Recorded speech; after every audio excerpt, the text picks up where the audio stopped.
I want to thank my favorite grandson and my favorite granddaughter kasi sila lang ang sila ang nagbasa ng banal na kasulatan. Favorite ko sila dahil sila lang naman talaga ang dalawa kong apo. I thank God for His goodness, His love and care, and papasalamat po kami sa inyong panalangin at sa katapatan ng Panginoon.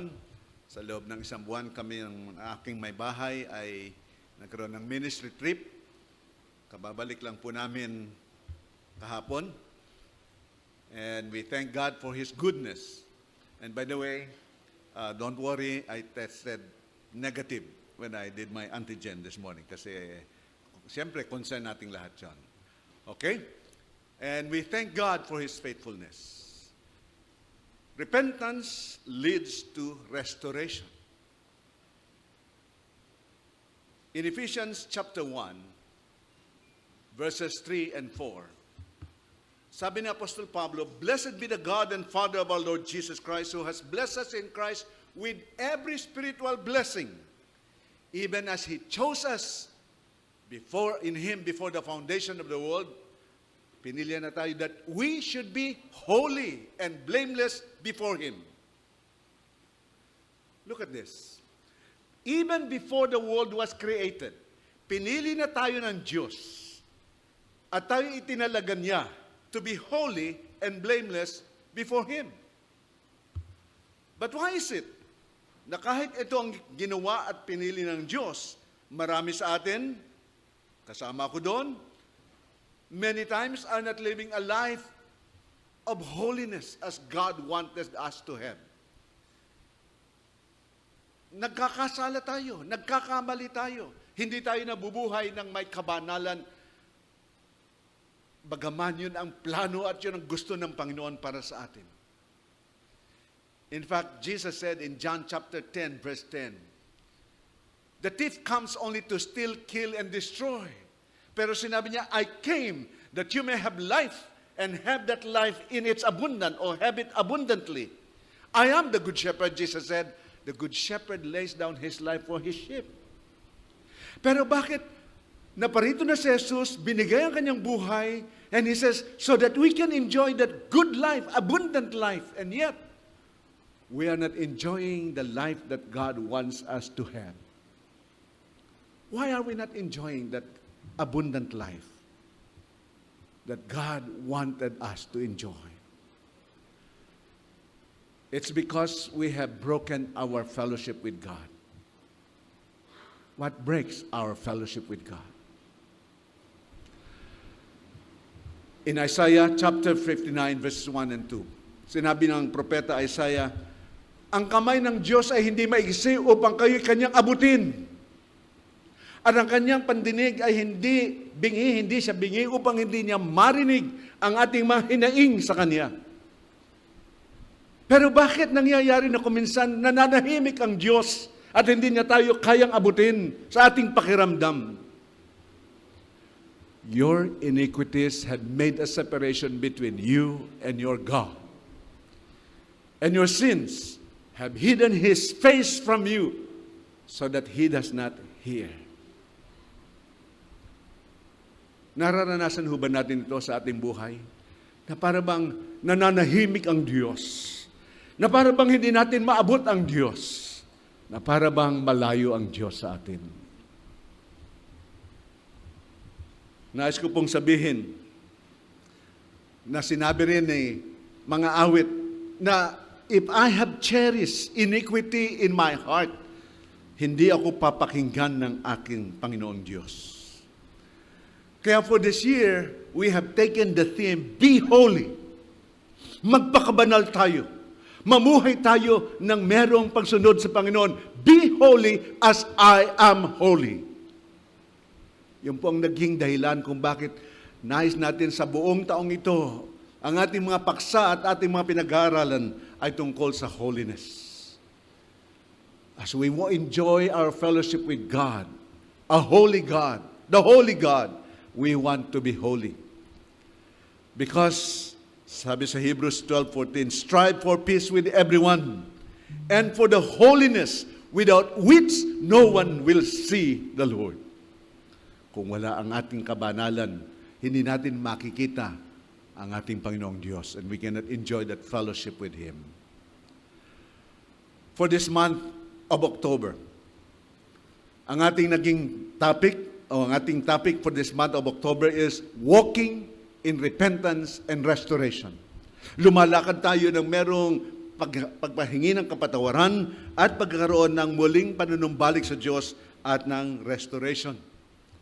Noong October 2, first Sunday, ang ating Pastor Ronel gave a powerful message from Zechariah na ang kanyang kahilingan, tayo manumbalik sa Diyos. Sapagkat kung hindi tayo manumbalik sa Diyos, nandun ang anger, nandun yung galit and punishment that God will give to us. God wants us to turn back to Him. And last Sunday, Pastor June talked about the love of God from Hosea. And how Hosea is God's prophet to say, let us repent, not just because we need to repent, but because the love of God is waiting. Ang Diyos ang nagmamahal sa atin at naghihintay siya na tayo'y manumbalik sa Kanya. Nandun ang pagmamahal ng Diyos para sa atin. Nandun ang pagnanasa niya na tayo mamuhay ng maayos. In fact, as I started by saying, He chose us even before the world was created. May plano ang Diyos sa atin. And He wanted us to live a life of holiness, that we will be holy and blameless before Him. Pero alam nating nagkakasala tayo. Pero hindi ibig sabihin nagkasala tayo, wala ng pag-asa, wala ng solusyon. In this passage on the prodigal son, ang alibughang anak, pero hindi natin maintindihan yung alibughang anak. Ang sutil na anak, ang pasaway na anak, ang lumayas na anak. Makikita po natin ang leksyon, how we can have repentance that leads to restoration. Dito po, as you can see in your bulletin, the outline, there are 4 or 5 stages or periods in the life of the prodigal son. And later on, I will say it's not only the younger son. There are actually 2 prodigal sons. Hindi lang yung panganay, ang pasaway, pati yung hindi lang yung bunso ang pasaway, pati yung panganay pasaway din. Merong 5 stages or periods of their life, of their relationship, of their fellowship rather with God. Yung fellowship natin is permanent. But yung fellowship, the ability to enjoy the presence of God is something that can be changed because of situation, because of circumstances. Pag tinanggap na natin ang ating Panginoon bilang ating tagapagligtas, we become a child of God. And being a child of God, that relationship is permanent. Naging anak tayo ng Diyos, hindi later on magiging hindi na tayo anak ng Diyos.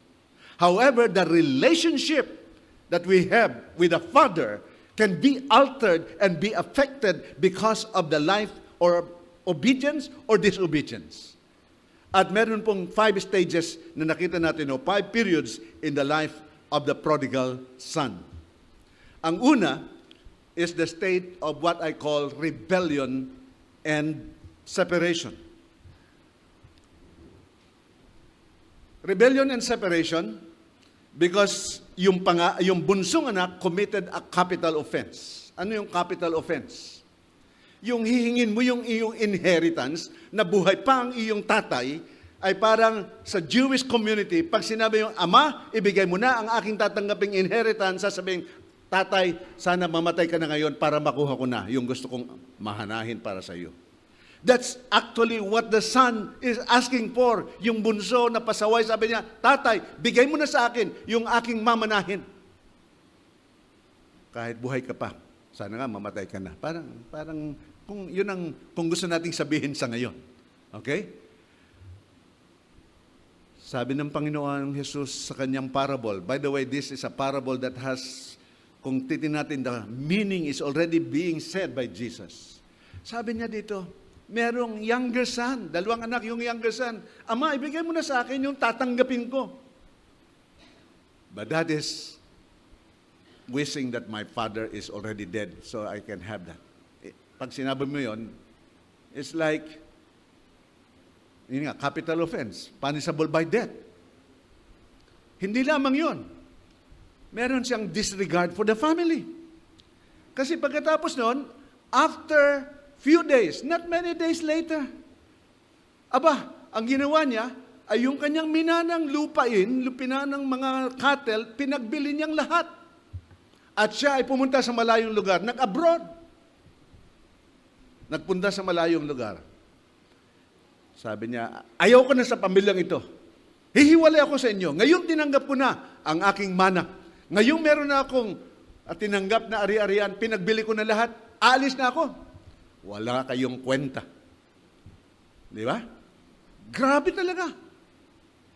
Pangatlo, nandun yung kanyang pagiging reckless and irresponsible na pamumuhay. Anong kanyang ginawa? Sa kanyang pinuntahang lugar, kanyang nilustay ang kanyang minana. Sa lugar na yon, nagpasasa siya. Nagkaroon ng kaugnayan sa mga prostitute. Inubos ang lahat ng kanyang ari-arian. Kung kayo ang tatay, mapapatawad niyo pa ba ang taong ito? Kung ito'y ginawa sa inyo ng inyong anak, matatanggap mo pa ba ninyo ang kanyang muling panunumbalik? Kung kayo yung kuya, ano ang magiging damdamin natin sa ganitong pasaway, tigas ng ulo, at walang pakundangan sa mga kanyang pamilya at sa mga ari-ariang pinagbigay sa kanya? Sabi niya, wala kang kwenta. Wala na kaming maibibigay na anumang pananaw pagtingin sa iyo. Lahat po tayo may pagkakasala. Lahat tayo may mga pagkukulang. Ano ba yung sin? Sin is missing the mark.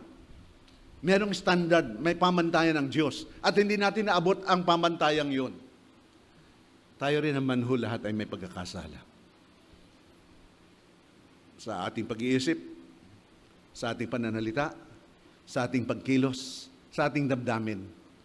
Kung ating sasaliksikin ang ating mga sarili, we have also our own share of sins. Ano yung mga pagkakulang, pagkakamali na ating nagawa? Pwede rin ba tayong maging katulad ng bunsong anak na ito? Maaring hindi natin pinatay at hindi natin sinabing, Nay, bigay mo na sa akin yung aking mamanahin. Tay, bigay mo na sa akin. At naging pasaway tayong katulad niya. Pero minsan sa ating puso, ano yung ating pagtingin? Oh, mas mahusay ako kaysa sa iyo. Mas marami akong pinag-aralan kaysa sa inyo. Mas marunong ako kaysa sa inyo. Di ba kung minsan ganun dumarating sa atin bilang mga anak? Di ba dumarating minsan ang ating damdamin ay parang ipinagmamakahiya pa natin ang ating pamilya? Anong pagkakasala meron tayo? Anong pagkakamali meron tayo? The fellowship is broken because of that rebellion and separation. Pero pagkatapos nun, the second stage is the state of realization and remorse. Napagtanto niya ang kanyang mga pagkakamali at nagkaroon siya ng kanyang, nandun yung kanyang pagdadalamhati. Dahil nandun yung consequences ng kanyang kasalanan eh. He was suffering such consequences. Nung maubos na ang kanyang lahat ng minana, nagkaroon ng taggutom sa lugar na yon. Wala na siyang kakainin. Wala na siyang pambili. Kaya siya ay nangupahan na lamang at sasabing, pwede na akong pumasok na ako'y trabahador. Alam niyo, nakakahiya. Dahil anong kanyang pinuntahan? Siya naging tagapag-alaga ng baboy. Anong problema sa pagiging pag-aalaga ng baboy? In the Jewish community, ang pig is one of the unclean animals. It's actually one of the most unclean animal. And sa kanilang damdamin, it is an abomination even to eat pig. Hindi nila pwedeng gawin yun. Kaya kung ikaw magiging tagapag-alaga ng baboy, talagang, kung sa kanya, nabdapa ka na, inginudgod ka pa. Tinulak ka pang pababa. It was a time of suffering. And in this time of suffering, nakita natin na nagkaroon siya ng pagdadalamhati sa kanyang sarili brought by suffering. Nagkaroon siya ng remorse. Napagtanto niya, nalalaman niya, nakilala niya ang kanyang kamalian. Sapagkat gutom na siya. Sabi niya, wala akong makain. Pwede, kung maaari lang yung kaning baboy, kakainin ko na rin. Because no one gave him anything. Yung mga naging kabarkada niya, yung naging mga blino out niya ng lahat, bahay nakalimutan na siya. Pagka tayo nagdurusa na sa ating mga kasalanan, darating ang pagkakataon na magkakaroon tayo ng talagang hapdi na nararamdaman natin. Sabi nga ni C.S. Lewis, pain is God's megaphone. Pag tayo'y nagkakaramdam ng sakit, ito na yung parang megaphone ng Diyos tumatawag sa iyo, anak, ipinapaalala ko sa iyo, ano ang iyong naging pagkukulang, ano ang iyong pagkakamali, and the suffering helps us to realize na meron tayong mga ginawang pagkakamali. And that was the condition of the Son. He had that remorse brought by suffering, and came the realization. Ano yung kanyang realization? When he came to himself. Dumating na siya sa pagkakataon na nagkaroon na siya ng pagkaroon ng mapag-isip niya ang lahat. Verse 17. Sinabi niya sa kanyang sarili, doon sa father's house ko, doon sa bahay na inalisan ko, kahit yung mga kasambahay, yung mga katulong, masarap na pagkain at labis-labis pa, samantalang ako dito, mamamatay na ako sa gutom. Sa panahong yun, na nagkaroon siya ng kahirapan, nandun yung realization and remorse. Dumarating na ba tayo sa ganung pagkakataon? Si Haring David, he was guilty of adultery. Nangalun niya siya. Ang babaeng may asawa, nagustuhan niya, pinatawag niya bilang hari. Siyempre, sunod-sunuran sa kanya. Nagbuntis, pinilit niyang itago, at nung mabibisto na siya, yung asawa ay kanyang ipinapatay para maitago ang kanyang kasalanan. And God had to take a prophet to say, you are the man. May ginawa kang pagkakasala. Now, in one of his Psalms, Psalm 139, he described who God is. Basahin niyo Psalm 139 verses 1 to 6. Sinabi niya, Lord, you know my thoughts from afar. You know even the word before comes from my mouth. You know everything, O Lord. Sabi niya, ikaw ay Diyos na nakakaalam ng lahat. Ikaw ay Diyos na makapangyarihan. Ikaw ay Diyos na talagang walang maitatago sa iyo. Pero anong sinabi pa rin niya sa last part, verse 23 and 24? Search me, O God. Know my heart. Know my thoughts. And see if there is any grievous way in me, and lead me in the way everlasting. Alam na niya na wala naman siyang maitatago sa Diyos eh. Alam naman niya ang Diyos, bagaman yung kanyang iniisip, alam na ng Diyos. Yung kanyang sasabihin pa lang, alam na ng Diyos. Pero kinakailangan pa rin niyang sabihin, Panginoon, I bow myself before you. Saliksikin mo po ang aking puso, ang aking damdamin. Tulungan mo po akong ipakita mo sa akin ang aking mga kapagkakamali, ang aking mga pagkukulang. Ituwid mo po ang aking landas. Dapat po tayong dumating sa ganung pagkakataon, stage of repentance, stage of coming out to God. Ask God to search our hearts. And then you can have that repentance and confession. The third stage na makita natin sa Kanya, change of mind. Ito yung tinatawag nating metanoia. Repentance, metanoia is another word. Nagbabago ng pag-iisip, nagbabago ng damdamin, change of mind.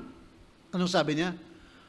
I will arise and go to my father and I will say to him, Tatay, I have sinned against heaven and before you.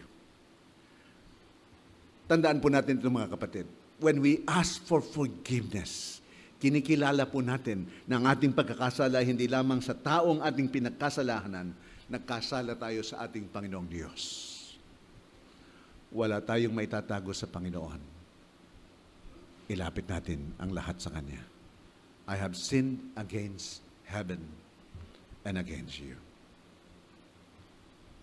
Pagkatapos po noon, he had conviction. Anong kanyang conviction?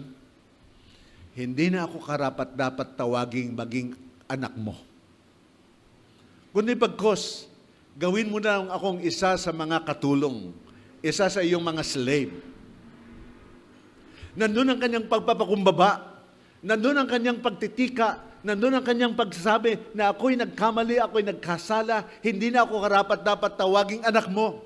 Ituring mo na lang akong isa sa iyong mga alipin. When we have repentance, hindi na sasabihin, kasi may dadalhin pa tayong ibang mga dahilan. Kasi ganitong nangyari. Ito mga, di ba? May alibay pa tayo. Sabi niya, I am guilty.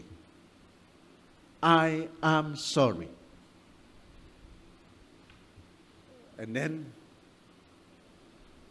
kung ikaw ay sorry, huwag kang tumigil doon. You need to take an act. Magkaroon ka ng action. And he arose and came to his father. Let us ask God. David, in Psalm 32, verse 3 and 4. It was actually his experience. Sabi niya, when I was actually not confessing my sins, sabi ni David, anong nangyayari kay David?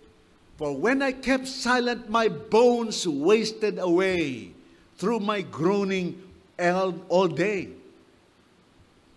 Bakit? Day and night, sabi niya, parang ang bigat ng aking damdamin. Your hand was heavy upon me. My strength was dried up as in the heat of summer.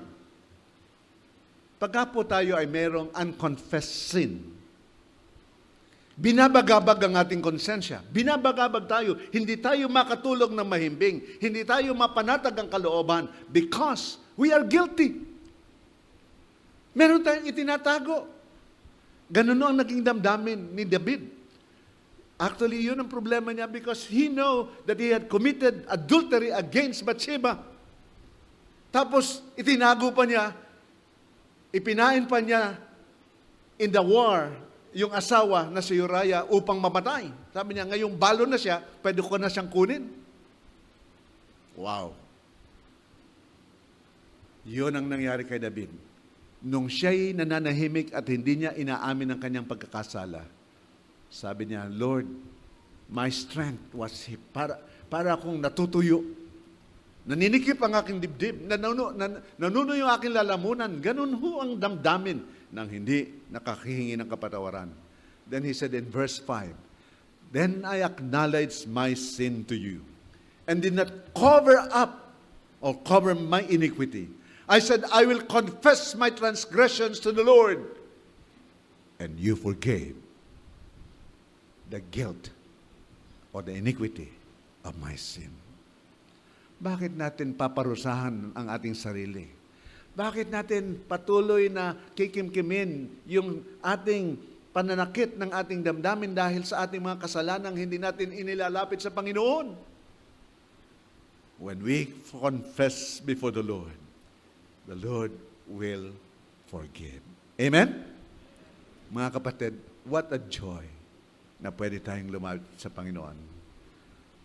Dahil doon, nag-confess siya, lumapit siya sa kanyang tatay, and he now comes to the fourth state of his life, and that is the state of restoration, or restoration and celebration. Bakit nagkaroon ng restoration? Unang-una, nandun yung compassion of the Father. Paano natin nakita yung compassion of the Father? Abay, malayo pa siya. Kasi nag-iisip siya, bakit ako? Takot na takot siguro siya. Di ba, kung tayo may kasalanan, takot na takot tayo lumapit. Nag-aatubili tayo, baka kung anong gagawin natin, patatawarin pa kaya ako, tatanggapin pa kaya ako. Ganun ang damdamin niya. Pero nung malayo pa siya, Ang tatay niya ang tumakbo, palapit sa kanya. Why? The father felt compassion and ran and embraced him and kissed him. Hindi pa nakakapagsalita. Pinuntahan na niya. In fact, matanda na yung tatay niya. And in a Jewish community, it is degrading for that old man to run to that person na nagkasala. Hindi nila dapat gawin yun. Dapat ikaw ay may dignity, intayin mo siyang lumapit. Hindi ba't kung minsan ganun din ang damdamin natin mga tatay? Aba, ikaw ay nagkasala, matuto kang lumapit. Di ba ganun? Hindi. Malayo pa. Tinakbo na niya. Sinalubong na niya. That's the compassion. Ang ating amang nasa langit, ano man ang ating pagkakasala, ano man ang nangyari sa ating buhay, handa po siyang tanggapin tayo. Kunin tayo. And then, nandun yung confession of the sinner. Yung anak ay kinakailangan mag-confess. Sabi niya, Ama, nag-practice nga siya di ba? Nung nandun ba siya, nag-practice siya sasabihin. Kailangan yun. Kasi sasabihin mo talaga And it must come from your heart. He said, Father, I have sinned against heaven and before you. I'm no longer worthy to be called your son. Hindi naman ho siya sumigaw sigurong ganon. Sasabihin na, Tay, nagkasala po ako sa langit at sa inyo. Hindi na ako karapat-dapat tanggapin mo bilang isang anak. I'm sorry, Dad. I'm sorry. Whenever we come before God, the Lord is willing to embrace us and to forgive us. At nandun yung celebration of recovery. Pagkatapos nating ma-restore, we can celebrate. Ang sabi ng tatay, Anak, pinatawad na kita. Sabi nga niya, at bilang pagpapakitang pinatawad na kita, sinabi niya sa mga kasambahay, oh, sige, dalhin niyo kanya yung pinakamagandang balabal, pinakandang damit. Bagong bili ko yan. Sige, isuot niyo sa kanya. At saka yung singsing. Aba, upang ipakitang siya miyembro pa rin ng pamilya, bigyan niyo ng singsing. At tapos, patayin niyo yung pinatabang baka. Mag-celebrate tayo. Magkaroon tayo ng pagdiriwang. Because my son was dead and he is now alive. He was lost and he is now found. Ganun ho ang dapat nating maging damdamin. Ang anak ko ay namatay, subalit ngayon buhay. Akala ko'y patay, siya pala'y buhay. Ang anak ko ay nawala, subalit ngayon ay narito. Magdiwang tayo, mag-celebrate tayo. Ganun ang damdamin. That's why, when one person comes before the Lord, there are angels rejoicing in heaven, di ba? Mga kapatid, 1 John 1:9, if we confess our sins, God is faithful and just and will forgive us our sins and cleanse us from all unrighteousness. Ang sarap pong pakinggan yan. When we confess, the word confess means to admit, to say the same thing. Homo, logeo, confess. Say the same thing. Hindi ka na magsasabing, may nangyari kasi, hindi ko naman gusto akalaing mangyayari. Wala ka nang paliwanag pa. I am sorry, guilty ako. Ginawa ko hindi tama. When we admit and we are sorry, ang sabi pa yun, He will forgive us. Aalisin niya yung judgment, aalisin niya yung condemnation, pero hindi lang yung judgment. He will erase the record of all of our sins. When a person is given that yung tinatawag na executive clemency, pagpapatawad na ginagawa ng isang presidente, di ba? So sa halip niya ay habang buhay na pagkakulong, siya ay binibigyan ng executive clemency, napapalaya na siya. Pero tuwing kukuha siya ng NBI clearance, ang nakalagay doon, ex-convict. Ibig sabihin, meron siyang permanent record na siya ay convicted criminal. But not so with God. Because when God forgives, He forgets. When God forgives, He erases the record. He cleanses us from that record. We are no longer ex-convict. You are my son. You are fully forgiven, and you are fully restored in my family. Amen? Palakpakan natin ating Panginoon because we can celebrate the forgiveness and the healing and the restoration that God gives to every one of us. Huwag nating pahirapan ng ating sarili. But we go to the last stage, and that stage is the reconciliation to the rest of the family. Because, as the parable continued on, there is the rejection of the older son. Sabi ng older son, aba, ano ba nangyayari sa bahay? Bakit merong dancing and singing? Tapos sabi niya, parang ang sarap ng pagkain. Sabi niya sa isang kasambahay, uy, ano bang nangyayari dyan? Yung kapatid mo, si Bunso, bumalik na. Biglang nanlisik ang kanyang mata. Ano? Oo nga, pinapatay pa yung fattened calf. Ano? Wow. Siguro kung ganun din tayo ganun din tayo ang magiging damdamin, di ba? Ang lapastangang ito, bumalik pa, ipagdiriwang pa, ipagpaparty pa. Walang hiya niya, tapos ganito. Di ba? Siyempre, kung tayo rin sa kanya, ganun din ang damdamin natin. Alam niyo, itong problema, yung holier than thou, better than others attitude, it leads to bitterness. Mas magaling ako sa kanya. Mas banal ako kaysa sa kanya. Mas matuwid nga ako kaysa sa kanya. Ano sabi niya sa tatay niya? He was angry. Ayaw kong pumasok. Nakiusap si tatay, anak, pumasok ka. Aba, sabi niya, tay, ikaw talaga. Pambihira kang ama. Anong klase kang ama? I have served you. I have never disobeyed you. And you never gave me a goat to celebrate with my friends. Itong anak mo ito, masyadong pasaway.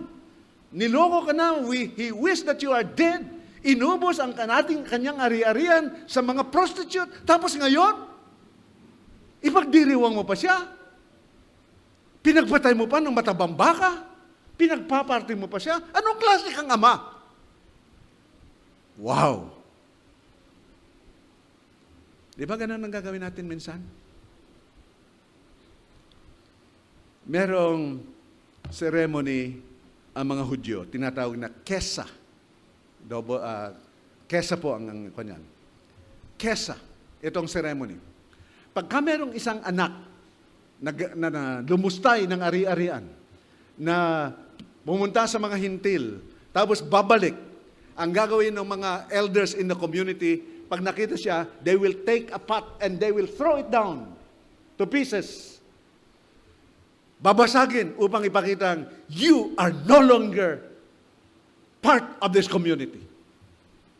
Kaya may karapatan yung panganay na sabihin, mali ang ginawa mo, tatay. Bakit mo naman nilapastangan ka na lahat? Ayaw mo pang, ay ganito pa, tinanggap mo pa siya. Pero sabi ng ama, I appeal to you, my son. I appeal to you, my son.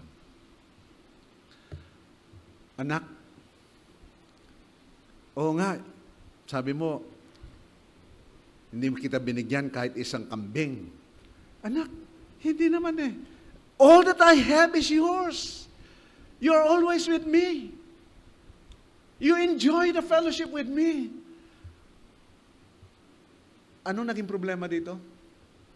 Kung yung bunsong anak ay naging pasaway dahil sa kanyang maling ginawa, yung panganay na anak ay pasaway din dahil meron siyang bitterness at meron siyang holier than me, holier than you perspective. Mas magaling ako sa iyo, mas mabuti ako sa iyo, mas mabait ako sa iyo, mas paborit. Dapat akong paboritong anak. Hindi na lang niya sinabing ganon.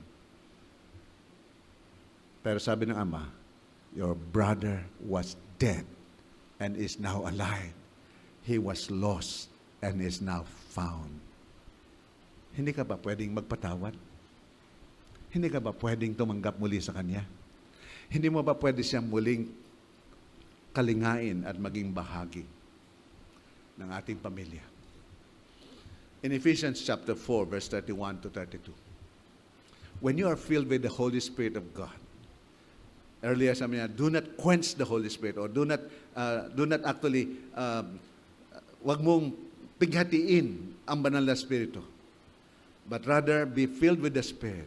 And when you are filled with the Holy Spirit, there will let all bitterness and anger and wrath and clamor and slander be put away from you, along with all malice. And be kind to one another, tender-hearted, forgiving one another, as God in Christ forgave you. Ganun ba? Pwede ba nating mapatawad ang iba? Gaya ng pagpapatawad ng ating Panginoon sa atin.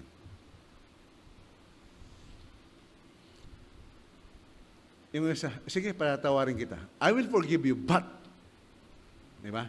Patatawarin kita, pero ayaw na kitang makita. Pagpapatawad ba yon? Patatawarin kita, pero magnuwag ka na uli makabalik-balik dito sa bahay na ito. Sige, okay na, wala na, baliwala na. That's not forgiveness.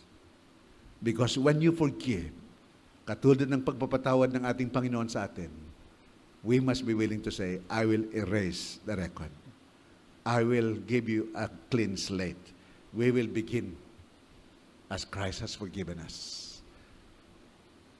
God's forgiveness is unconditional. Our forgiveness must also be unconditional. As we started, I said, God chose us before the foundation of the world was created to be holy and blameless. Jesus came that we may enjoy life and have that in its fullness. But many times we don't enjoy it. Why? Because we have committed acts of sin. KBCF family, anong stage, anong period, anong stage of fellowship do we now have with God? Are we, some of us, in the state of rebellion and separation? Binabagabag na ba tayo ng Panginoon so that you move from rebellion and separation to that state, second state of realization and remorse? Na alam natin meron tayong pagkakamali. And then that leads us to repentance, confession. Then we will have that restoration and celebration. Unconfessed sin hinders our prayers. Unconfessed sin brings us away from our fellowship with God. In Genesis chapter 3, after Adam and Eve fell into sin, nagtatago sila sa Diyos. Sabi ng Panginoon, Adam, where are you? Sagot ni Adam, hindi siya makalapit sa Diyos. Why are you hiding? Guilty ka ba? Pinapaalala na ng Panginoon. Anong sagot ni Adam? Lord, ikaw kasi, binigay mo ang babaeng ito. Gandang-ganda, pero tanga naman. Sabi ng Panginoon, ginawa ko siyang maganda para mahalin mo siya. Ginawa ko siyang tanga para mahalin ka niya. Hindi pala ganon. Hindi pala ganon sinabi ng Panginoon. Sabi ng Panginoon, ikaw kasi ginawa mo babaeng ito. Di ba? Sabi ni Eva, sabi ng Panginoon, Eva, anong ginawa mo? Kasi yung ahas Masarap daw yung pagkain Masarap daw yung hindi naman mansanas yun. Masarap yung bungang yun It will make me wise. Make me like God. Ahas, anong ginawa mo? Wala nang maituro yung ahas. You know, many times, we blame others. We cast the blame on someone else. And we feel better. No. I am guilty. I am a sinner. I need to be restored. Ang invitation ng Panginoon to the people of Israel in Isaiah chapter 1, verse 18. Come now, let us reason together. Let us talk it with one another. Kahit na ang kasalanan mo ay napakadami na naging mapulang-mapulang katulad ng dugo. Pag lumapit ka sa akin, you will be as white as snow. Lilinisin kita ng maputing-maputi. Lalabahan kita ng tide. Anong mas maputi? Breeze of tide? Ayun, yun ba ang ginagamit mo? Yun. Lilinisin kita. Ganon ang paglilinis ng Panginoon. Kahit na napakadumi mo na dahil sa iyong kasalanan, pag lumapit ka sa Panginoon, lilinisin ka, you will become white. Though you are like red like crimson, they will become as wool. Paanyaya ng ating Panginoon Jesucristo, Matthew 11:28. Come to me, all you who labor and are heavy laden, and I will give you rest. Meron ka bang hanggang ngayon kinikimkim na kasalanan? Meron ka pa bang hanggang ngayon itinatagong mga pagkakamali na hindi mo pa inilalapit sa Panginoon? Wala tayong maitatago sa Panginoon. Wala tayong kahit anong lihim, kahit anong iniisip natin, alam ng Panginoon lahat yan. Pero ang paanyaya ng Panginoon, katulad ni sinabi ni Haring David, search me, O God. Tingnan mo, Panginoon, ang aking buhay. Let us come before the Lord. Huwag nating parusahan ang ating sarili. The Lord will forgive you. The Lord will cleanse you. The Lord wants to restore fellowship with you. But God also calls us to reconciliation. Pagkatapos nating humingi ng tawad, ay ano naman yung mga ibang dapat nating patawarin? Are we also able to extend our love and forgiveness to them? Last year was one of the most difficult years that we have as a church community, as a church family. When one of our pastors committed grievous sin against God, sin against the church, sins against the family, sins against every one of us.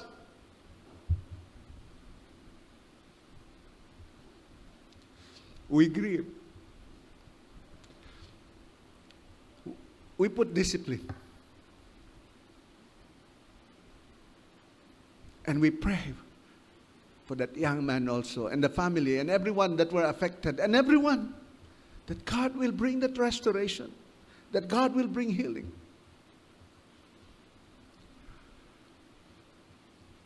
Should that person come back to us, will we have that attitude of the older brother? No, I cannot take him back. No, I cannot take him. Are we ready to be reconciled? Are we ready to forgive? Lahat tayo may pagkakamali. Lahat tayo may pagkukulang. Ang dugo ng ating Panginoong Jesucristo ang siyang nabuhos upang lahat tayo'y kanyang linisin, upang tayo lahat ay patawarin, upang tayo'y kanyang mabuo bilang pamilya. And experience not only the restoration of the sinner, but the reconciliation with one another. In this parable of the prodigal sons, not just son, plural, dalawa. We may be the younger son who is guilty of that capital offense, of that disregard for the family, of that reckless life. We need to be condemned, but we can repent. We can ask God's forgiveness. But we can also be that older son who is not willing to forgive and to be reconciled and to have that coming together as a family.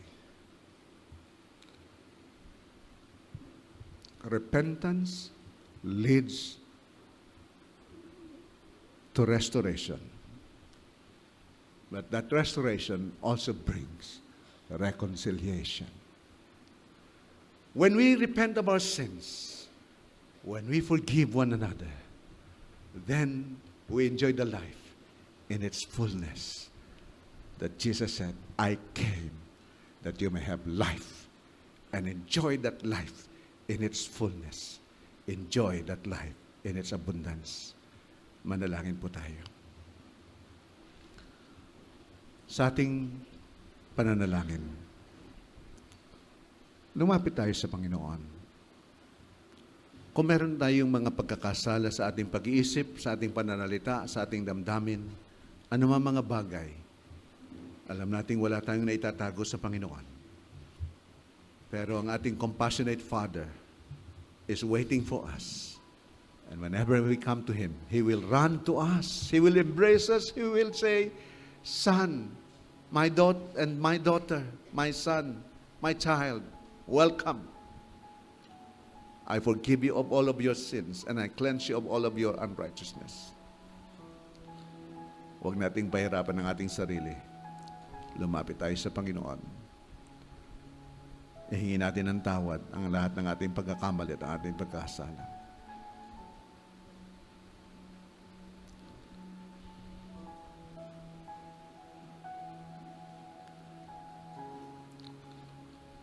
The Lord said, come to me, all you who labor and are heavy laden, and I will give you rest. The Lord will forgive us. The Lord will cleanse us. Pagkatapos nating ilapit sa Panginoon ang ating mga pagkukulang pagkakamali, alalahan din naman natin ang ilan sa ating mga kapatid na nagkaroon din ng pagkakasala at pagkakamali. Let's also extend the forgiveness, forgiving one another, just as God in Christ forgave us. Let's extend that reconciliation, that as God has forgiven us, we will be willing to forgive also others who have hurt us.